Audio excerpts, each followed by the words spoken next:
So one day, this woman's skydiving, and it's amazing and it's thrilling, but then it's time to open her parachute, and her pack opens. But her chute is tangled, so she tries to cut it, because that'll trigger the reserve chute. Except the reserve chute is all twisted up too, and so she doesn't know what to do until, boom, she suddenly hits the ground and everything goes black.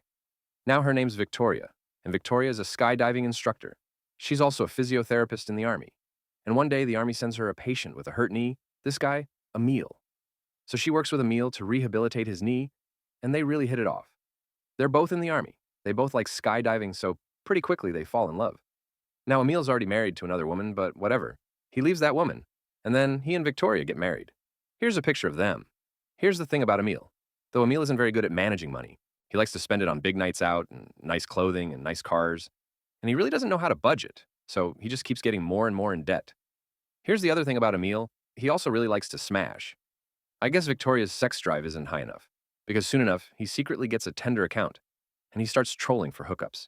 He also starts hiring escorts and smashing with them. He goes to swingers clubs and smashes there, and he also starts smashing with his ex-wife. Guy's apparently got a lot of time on his hands.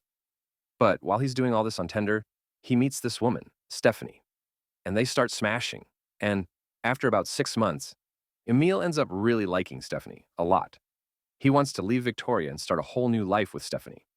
So instead of just divorcing Victoria, Emil comes up with a two-step plan to get rid of her for good, so he can be with Stephanie and pay off his debt.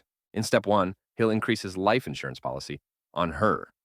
In step 2, so he has his plan. First, he goes and he secretly raises the life insurance policy on Victoria to 120 zeros extra pounds, which is more than enough to pay off his debt.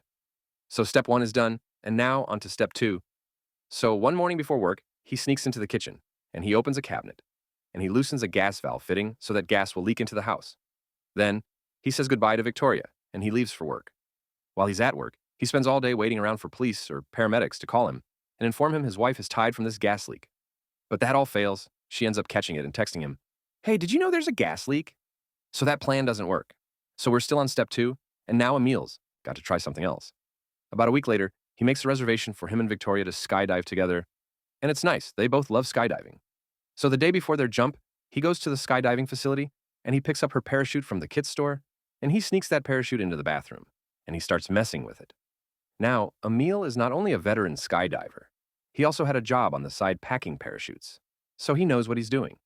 He removes the soft links from the main chute, which are these little parts here, and he tangles the main lines and he twists everything around, and then he puts it all back in, and then he hides the pack in a locker. The next day, Emil and Victoria go to the skydiving facility, and he picks up the mangled chute, and he gives it to her when they go up in the plane.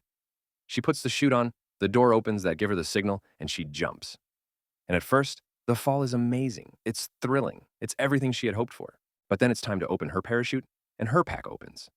But her chute is tangled, so she tries to cut it because that'll trigger the reserve chute. Except the reserve chute is all twisted up too. And so she doesn't know what to do. So Victoria panics as she falls 120 miles an hour, spinning wildly through the air. All the while, she's trying to fix her chute. And suddenly, boom. She hits the ground and everything goes black. Sometime later, Victoria wakes up, and it takes her a bit to realize where she is. She's on the ground alive, with other skydivers standing around her. Somehow, she survived the fall. She has severe injuries to her spine and her lung and her ribs, but she's alive. So again, step 2 definitely didn't work. Why? Well, apparently it was a low-altitude jump. The mangled parachute created some drag, and when she hit the ground, she had landed on recently plowed soil, which was soft enough to cushion her fall. Basically, she got lucky. And as Victoria is in the hospital recovering, she absolutely doesn't want to believe that Emil would try to unalive her. But the instructor at the skydiving facility, he examines her parachute, and he sees everything wrong with it. So he calls the police. So now police are involved, and they have parachute experts analyze the chute, and they're like, someone sabotaged this. So then police start looking into Emil, and they find out all about his money problems, all his sexual affairs, the sudden change in Victoria's life insurance policy, and of course his expert parachute packing skills. So he's looking guilty as hell, and they arrest him. Here's his mugshot. Now, all this eventually goes to trial, and Victoria still refuses to believe that her husband would make a plan trying to unalive her. So she stops cooperating with police, and she ends up testifying in his favor. Emil, her husband, the guy who tried to unalive her twice. Anyway, He goes to trial 2 times, actually, because there was a mistrial. But Emil has eventually found guilty of 2 counts of attempted murder, and he ends up getting sentenced to life. And ultimately, Victoria does wise up, and she eventually divorces him. Good for her. Shout out to